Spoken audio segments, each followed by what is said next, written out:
नमस्कार मित्रांनो, कमळी या मालिकेच्या आजच्या भागामध्ये आपण पाहणार आहोत की आता कमळी इकडे लिंगीला म्हणते की तू आईंची काळजी घे, मी आजीकडे जाऊन येते, आजीला जे पण गोष्ट आहे ते सर्व काही सांगून टाकते, असं ते लिंगीला बोलत असते.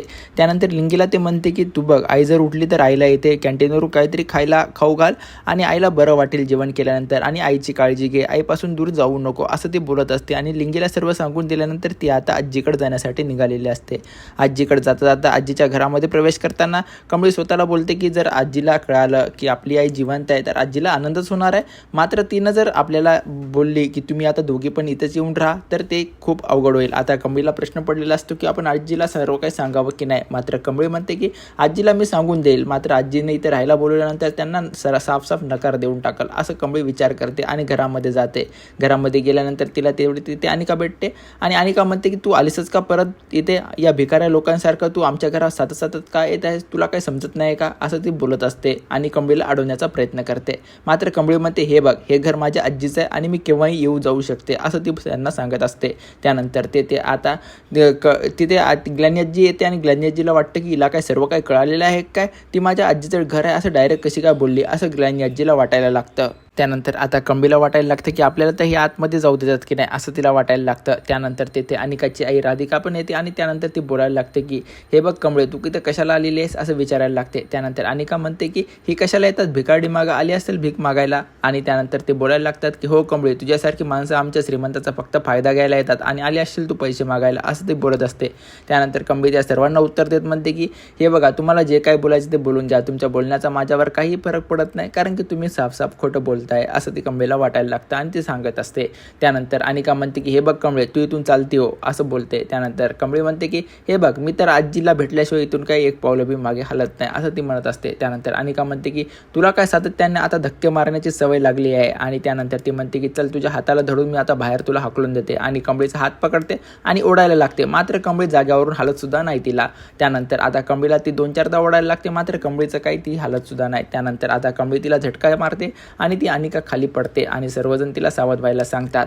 त्यानंतर अनिका कमळीजवळ जाते आणि तिच्या एक गालात चापट मारण्याचा प्रयत्न करते. मात्र तेवढ्यात तिथे आजी येते आणि आजी जोरदार ओढवते. त्यानंतर आजी आल्यानंतर अनिकाला थांबावं लागतं. त्यानंतर आजी अनिकाला खूप शिवाय देते आणि म्हणते की तू आता तुझ्या खोलीत जा आणि सोबत असं वागायचं नाही, ते सांगत असतात.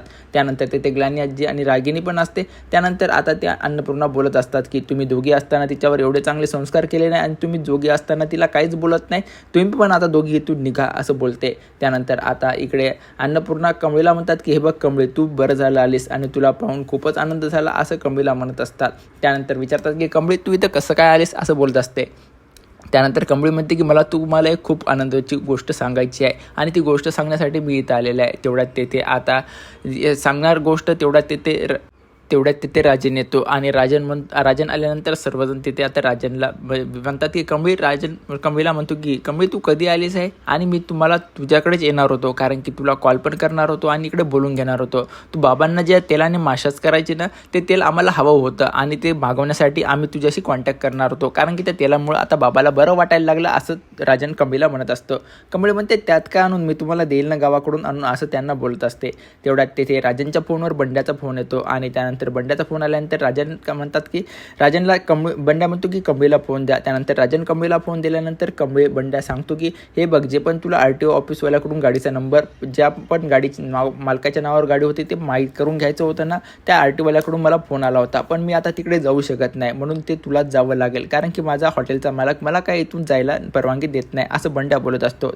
कमळी म्हणते की अरे तू नको टेन्शन घेऊ बंड्या, मी निघून जाईल, असं बोलत असते. त्यानंतर आता राजनला अन्नपूर्णाला कमळी सांगते की मला एक खूप महत्त्वाचं काम आलं आहे, मला जावं लागेल, मी पुन्हा येऊन तुमच्याशी भेट घालेल आणि मला जे काही सांगायचं आहे ते मी तुम्हाला सांगाल, असं ते बोलत असते. आणि आता कमळी तिथून निघून जाते. मात्र निघून जात असताना आता घराच्या बाहेर आल्यानंतर ते एका टेलिफोनवरून इकडे ऋषीला कॉल करते आणि त्यानंतर आता ऋषी आणि इकडे ते साहेबा दोघंजण बोलत असतात आणि ऋषीला जे पण जॉब भेटत नाही. त्यानंतर साहेबा म्हणतो की तुझ्यामध्ये तर टॅलेंट आहे ऋषी, तुला कुठं पण जॉब भेटूनच जाईल. त्यानंतर ऋषी म्हणतो की हे बघ साहेबा, तुला तर मार्केटचं सर्व काही माहीतच आहे, फक्त टॅलेंट असूनही काही काही फायदा होत नाही. त्यासाठी तुम्हाला तुमच्या ओळखी पण लागतात असं तो ऋषी सांगत असतो. त्यानंतर साहेबा त्याला सांगतो की अरे स्वतःचे कोचिंग क्लासेस का ओपन करत नाही, ते तर खूपच चांगलं होईल. त्यानंतर ऋषी म्हणतो की हे बघ, कोचिंग क्लास म्हणजे ओपन करणं म्हणजे ते पैसे कमवण्याचं एक साधन नाही आहे, आपल्याला दुसऱ्याला एक नॉलेज द्यावं लागतं असं तो बोलत असतो. आणि त्यांचा विद्यार्थी आपला आदर करतात आणि असे आपण त्यांच्याकडून पैसे काही हपकावून नाही घेऊ शकत असं तो बोलत असतो. मात्र हे सर्व करत असताना आता ऋषीला इकडे साहेबाच्या मोबाईलवर कंपनी कॉल केल्यानंतर ते म्हणतो की ऋषी सर कुठे आहे. साहेब आता ऋषीला कॉल देतो. त्यानंतर कंपनी ऋषीला म्हणते की ऋषी सर, मी तुम्हाला खूप कॉल करण्याचा प्रयत्न करते, मात्र तुमचा काही कॉल लागतच नाही. त्यानंतर ऋषी बघतो तर आपला मोबाईल स्विच ऑफ आहे असं कंपनीला सांगतो. त्यानंतर कंपनी म्हणते की ऋषी सर, आपल्याला जे आपण RTO ऑफिस माल्याकडे जायचं होतं त्यांचा फोन बंड्याला आला होता, मात्र बंड्या जाऊ शकत नाही, तर आपल्याला आता जावं लागेल. आणि त्यानंतर आता ऋषी आणि कंपनी RTO ऑफिसकडे निघालेले असतात. RTO ऑफिसकडे निघत असताना आता कंपनी ऋषीला बोलते की हे बघा ऋषी सर, आज मला माझा बा कोण आहे हे कळणार आहे, आणि तो जर कळाला तर मी काय माझी प्रतिक्रिया असेल हे मी तुम्हाला शब्दात नाही सांगू शकत. इतक्या दिवसानंतर माझा बा माझ्यापासून आड लपला होता, आता तुमचं नाव मला खरंच समजणार आहे असं तो कंबळी बोलत असते. त्यानंतर कंबळी म्हणते की ऋषी सर, आपण जर आईला पण घेऊन गेलो तर सोबत चालणार का, कारण की आईनं आपल्या बाला जर ओळखलं तर ते खूपच आनंदित होईल असं ते बोलत असतात. मात्र ऋषी कंबळीला म्हणतो की हे बघ कंबळी, तू असं भावनेच्या भरात कुठलाही निर्णय घेऊ नको, कारण की आता आपण जाऊ बघूया काय हालत होतं ते, आणि त्यानंतरच आपण निर्णय घेऊया. आणि तर त्या ठिकाणी सर्व काकी तर त्यांना भेटणारच आहेत की एकदा तुझा बा भेटल्यावर. तर आता कंबीला खूपच खुशी वाटते की आज आपल्याला आपला बाप भेटणार आहे असं कंबीला वाटायला लागतं.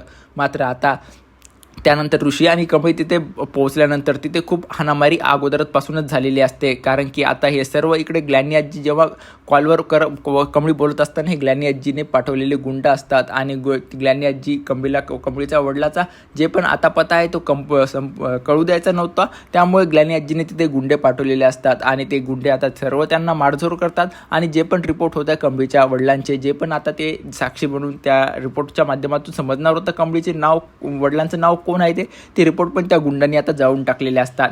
त्यानंतर ते RTO वाले ऑफिस म्हणतात की ते मला गुंडे येऊन खूप मारझोड केली. आता कंबळीच्या समोर ते रिपोर्ट जळालेले असतात. कंबळी माता ते जळालेले रिपोर्ट वाचवण्याचा प्रयत्न करते. त्यानंतर ऋषी तिला धरतो आणि म्हणतो की हे बघ कंबळी, असं काही करू नको, ती आग लागलेली आहे, तुला आता ती चटका बसेल असं तो ऋषी बोलत असतो. मात्र कंबळी म्हणते की हे आपल्या मागं कोण करत असेल ऋषी सर, आणि आपल्याला कोणाचा बदला घेत असेल, कारण की मी तर कोणाला काही सांगितलं नाही असं ऋषी तिला विचारत असतो, तू कोणाला काही सांगितलं आहेस का. त्यानंतर आता कंबळी म्हणते की नाही, मला फक्त बंड्यानं कॉल केला होता आणि मी त्याच्या बेसिसवर इकडं येऊन गेलेले आहे, आणि यामध्ये हे कोणीही माझं काही बोलणं ऐकलं नाही. त्यानंतर कंबळीला वाटतं की माझा विरोधक कोण आहे, कारण कोण आहे जो माझ्या वडिलांपर्यंत आणखीन पण मला भेटू देणार नाही असं कंबळीला प्रश्न पडतो. मात्र हे सर्व करत असताना आता हे सर्व याच्या पाठीमागे ग्लॅनी आजी आहे याचा विचार कंबळी करेल का, आणि कंबळीला ग्लॅनी आजीला ऐकताना हे सर्व पाहिलं असेल का. त्यानंतर आता ऋषी इकडे कंबळीला सांगतो, हे बघ तू काही पण झालं तरी आता प्रत्येक पाऊल आपल्याला इथून खूप काळजीपूर्वक ठेवावं लागणार आहे, कारण की तुझ्या पाठीमागे खूप काही कंबळी तुला मारण्यासाठी लोक जमलेले आहेत, कारण की आता जे पण तुझ्या बाबाचे पुरावे होते ते पण आता त्यांनी नष्ट केलेले आहेत, आता आपण कसं काय शोधणार असं ऋषीला सांगत असतो. आणि म्हणतो की आता तू कुठलीही गोष्ट तुझ्या आईबद्दलची पण सरू काकींची कोणालाही शेअर करू नको, अगदी तुझ्या जवळच्या व्यक्तींना पण शेअर करू नको असं ती बोलत असते.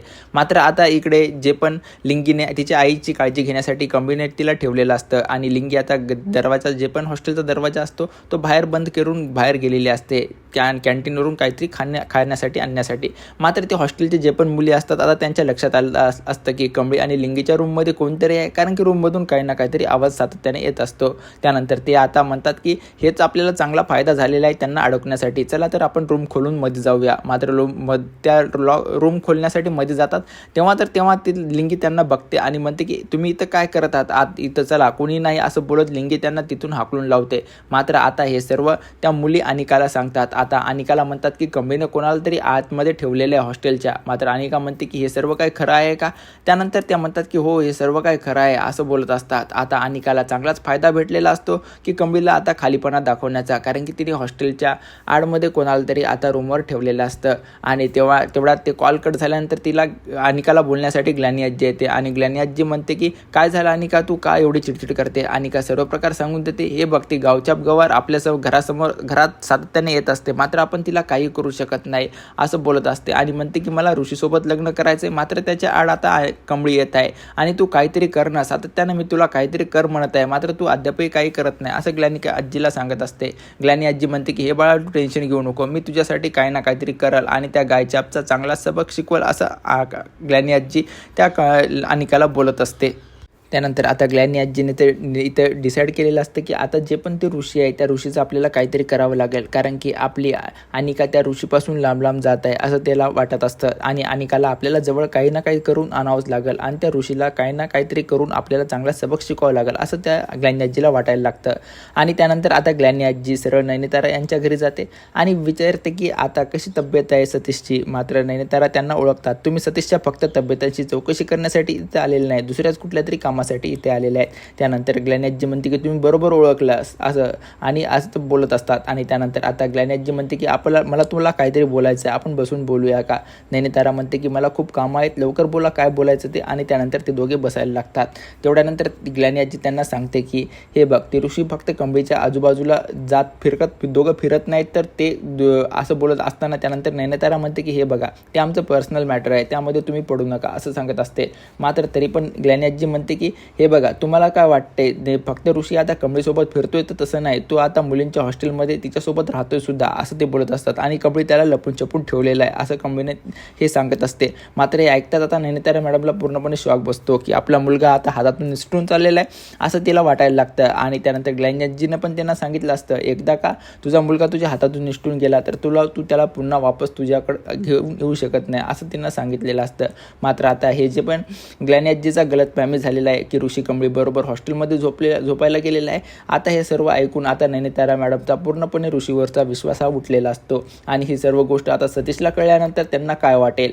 आणि ह्या सर्व गोष्टी आता ज्या पण अनिका तर आता कमळीच्या आईचा जे पण आईला ठेवलेला आहे त्या हॉस्टेलचा दरवाजा ओपन करण्यासाठी गेलेली आहे आणि त्या हॉस्टेलमध्ये आता ऋषी नसून कमळीची आई जर निघाली तर काय वाटेल. आणि ती कमळीची आई जिवंत आहे हे जेव्हा ग्लॅनी आजीला आणि राधिकाला समजेल तेव्हा हे काय होईल आपण उद्याच्या भागामध्ये हे सर्व गोष्टी पाहणार आहोत. अशाच प्रकारचे नवनवीन व्हिडिओ पाहण्यासाठी आमच्या चॅनलला सबस्क्राईब करा. व्हिडिओ आवडल्यास व्हिडिओला लाईक आणि शेअर जरूर करा.